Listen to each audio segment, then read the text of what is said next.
İsa kimi heç kim sevebilmez. Dünya kalıcı teselli vermez. O beni karanlıktan çıkardı, öz nuruyla yolumu aydınlattı.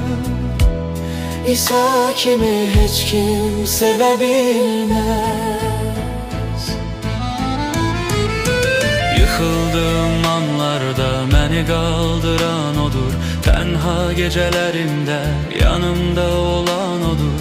Gözyaşlarımı silip ümit veren odur. Benim dayağım, ebedi dostum tek odur. İsa kimi heç kim sevebilmez. Dünya kalıcı teselli vermez. O beni karanlıktan çıkardı, öz nuruyla yolumu aydınlattı. İsa kimi heç kim sevebilmez.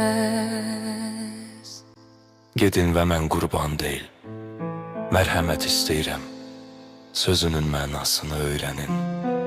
Çünki mən salihləri deyil, günahkarları çağırmaq üçün gəlmişəm.